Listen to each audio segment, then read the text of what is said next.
All right, hello everybody. My name is Ms. Suchi and I'm going to be going through the Geometry Lesson 1.1 notes today.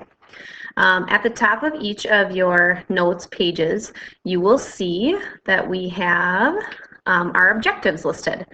And those are always telling us what the goals are of this lesson. So for this lesson, we're looking at the terminology, which is the vocabulary, and then the symbols used in that vocabulary for geometry. We're also looking at figures, being able to identify and label the figures, and then also being able to define those figures and sketch them. So first task for you is to describe what geometry means in your own words.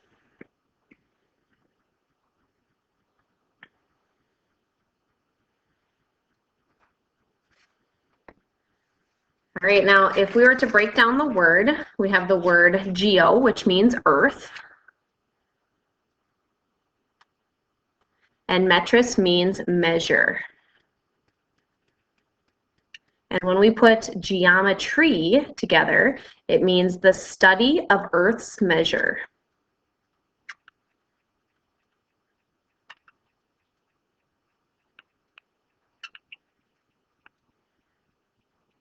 All right, now geometry is used in a lot of things. You might see some people working on the road with those little tripods and they're looking through like a little camera. What they're doing is looking for boundary lines and landmarks and things so that they can make sure that all of their structures and roads and things are correct.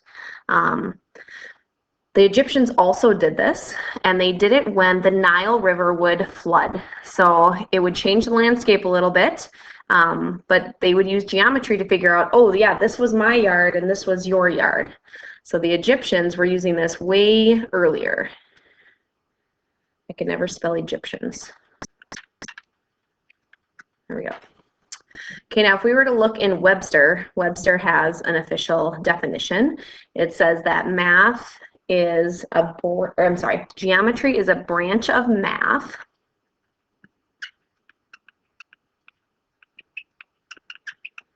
and it looks at a lot of things. So it looks at measurements, points, lines, angles, solids, surfaces. Let me see if I'm missing anything. And the relationships and properties of those.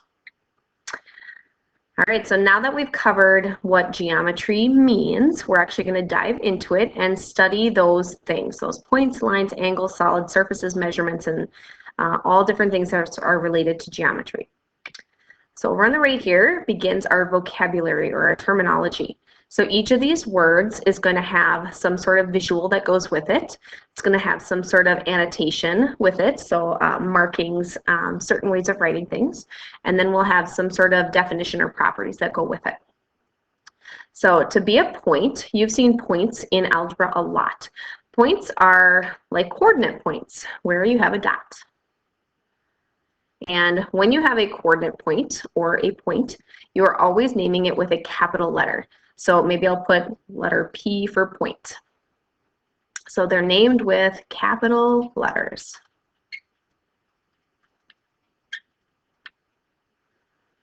All right, now the definition of a point is a location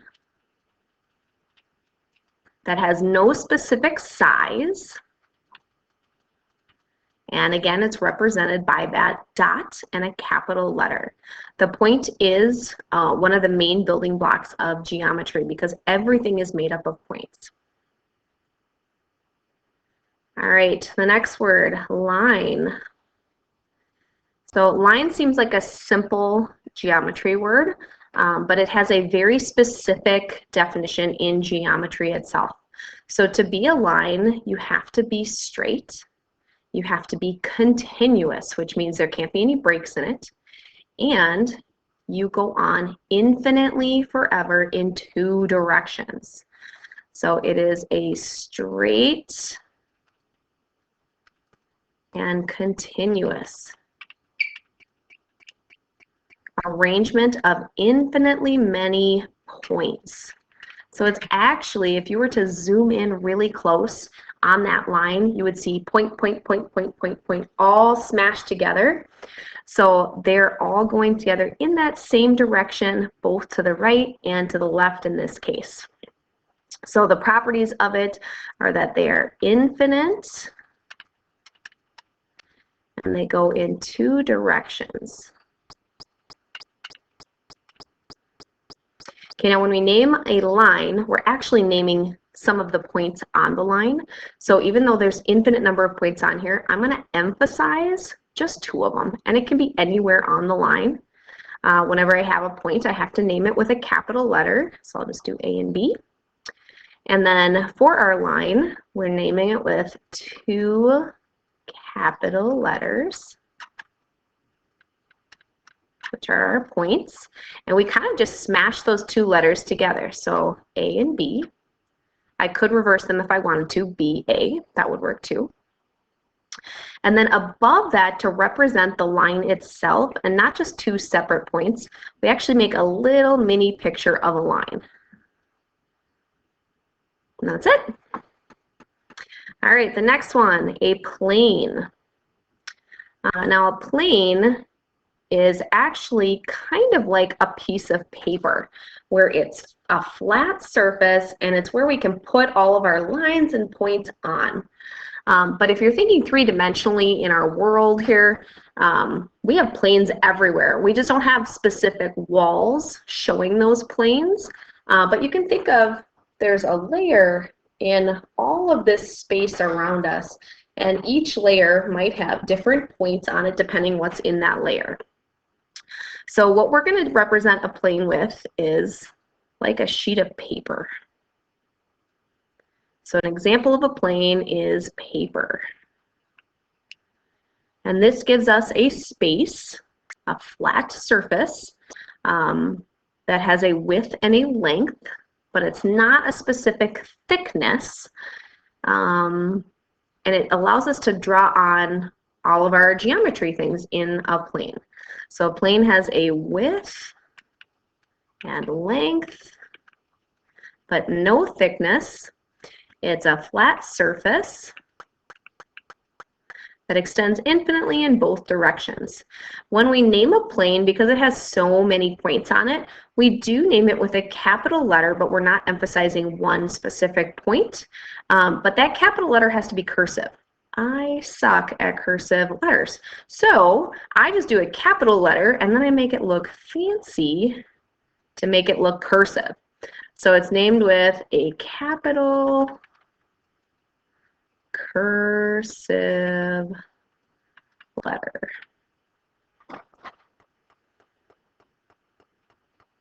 All right, our next term is the term definition, which is kind of weird because we are making definitions for all of these terms. So a definition means an official statement that clarifies or explains the meaning of a word without using that word. So I wouldn't want to say a plane is a plane that's flat, because that would be using the word in the definition. Now I don't have a picture here, but if you want to draw a dictionary, feel free. All right, our next set of words is on the next page. So you'll have to flip that over if you're following along. The next two words, collinear and coplanar, are very similar. They both start with this co. And if you think of couples, a couple of people, they are together. So co is kind of like they're together. And then we have the ending of the word. Linear means line, planar means plane. So collinear means points on the same line. Whereas coplanar means points on the same plane. So what I'm going to do is I'm going to draw a line and a plane.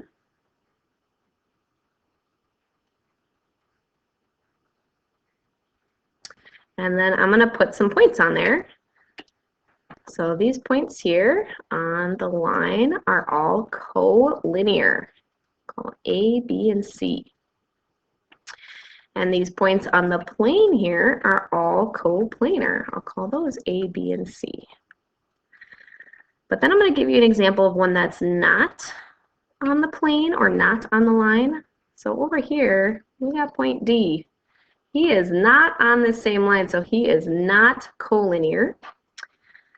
And over here, we've got point D on a different plane. Again, not coplanar with points A, B, and C. So on this one, points A, B, and C are the ones that are coplanar. D is not coplanar with them. All right, we've already talked about lines, but now when we have a line segment is a portion of something. So we're going to take that line and we're going to chop out a portion. And when you chop out a portion, you get a start and a stop. And those are called our endpoints. So here would be an example of a line segment. And I don't ever really use line segment as the full word. I just usually say segment.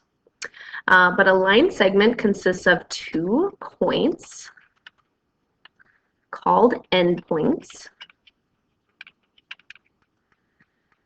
And even though those are the 2 emphasized points, remember all of this portion of that original line is just point after point after point. And so it's all of those collinear points between them.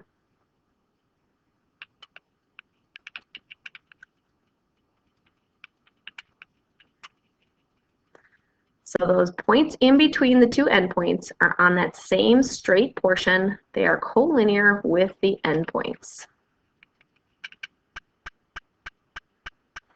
All right, so now I'm going to name this like a line. So I'm going to give those points capital letters. Now for a segment, we want to name the 2 endpoints so that we know exactly where it starts and stops. But we're going to name it kind of the same as a line. You just smash those 2 letters together. And this time, our symbol doesn't have any arrows. So I make that same symbol above the 2 points.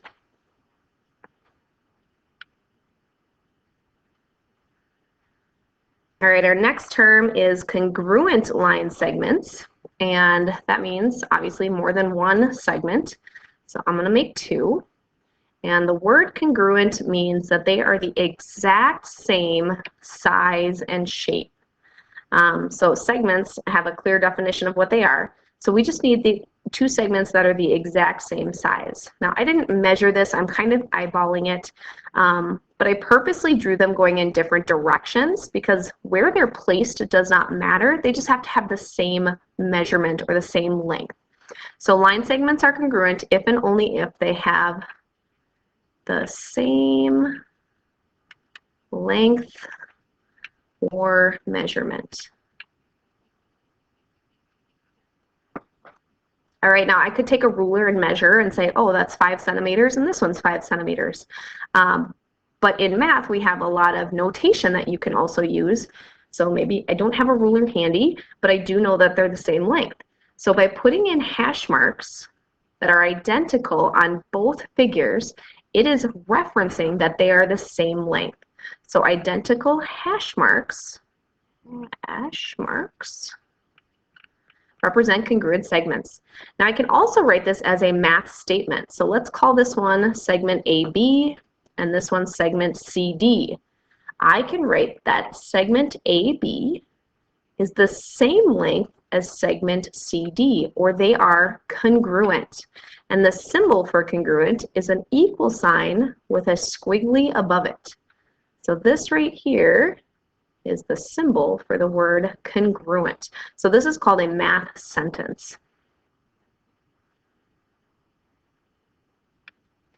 All right, over on the top right, we're going to start with the word midpoint.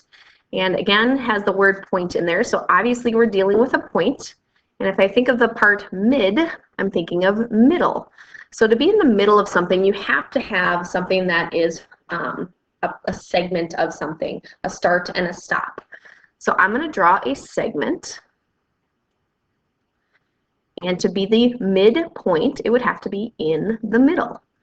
Now, if it is in the middle, that would mean that it is the same distance from both endpoints, or it is equidistant from both endpoints.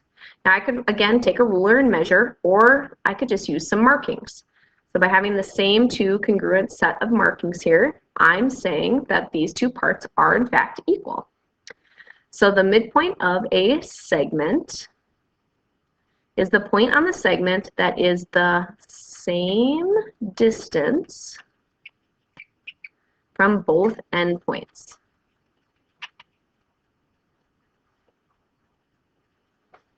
Okay, now again, if I needed to reference lengths here, I could label these points, and I could say that segment AB is congruent to segment BC because they are the same length. All right, now the next word, bisect, the prefix bi means two. And then if you think of science where you're dissecting something, you're kind of cutting it open and inspecting it.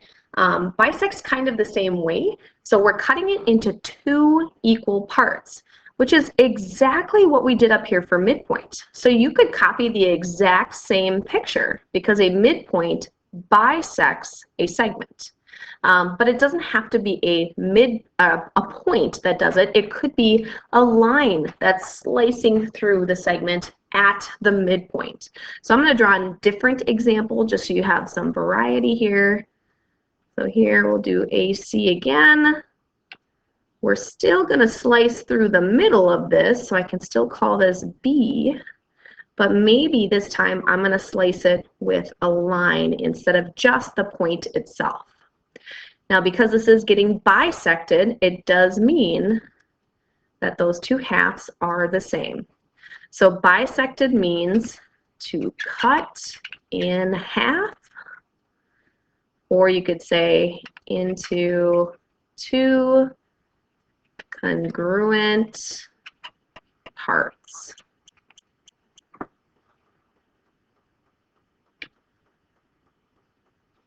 All right, moving on to the next word, ray. A ray is another portion of a line. However, it is not a segment. It's kind of like a ray of sunshine.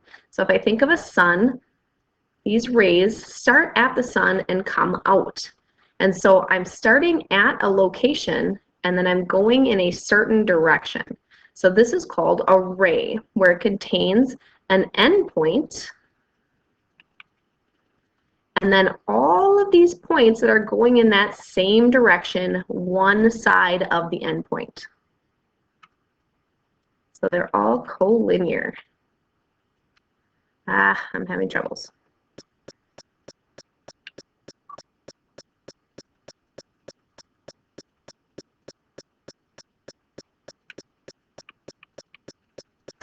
All right, now when we name a ray, we have one point already emphasized, so maybe I'll call that A. And then we have to emphasize one more point on that ray so that we have evidence that it's not just a point we're talking about. So I'm going to call this one B. Okay, now the only tricky part with a ray is that you have to name it starting with the endpoint letter. So this is the important letter that has to come first. So I'm going to start with the letter A, and then I would put the next letter that I chose, or the next point. Sometimes they have multiple points here. You only need two. And then I would use that ray symbol right above it. So it's named with two capitals again.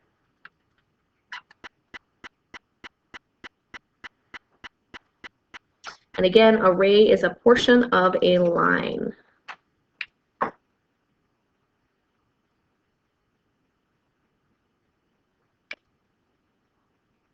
All right, on the next page, you can see that we have a summary. So this summary is going to be used the following day to recap our learning and to get our brains thinking about that material again. So we're going to save this summary for tomorrow. And then when you fill it out tomorrow, it'll be a good judge of if you've remembered things, if you need to review things, if you didn't understand something and you need to take some more notes. It'll also give us some chances to do some practice problems. So we will review this the next day. And that's it for lesson 1-1. Save.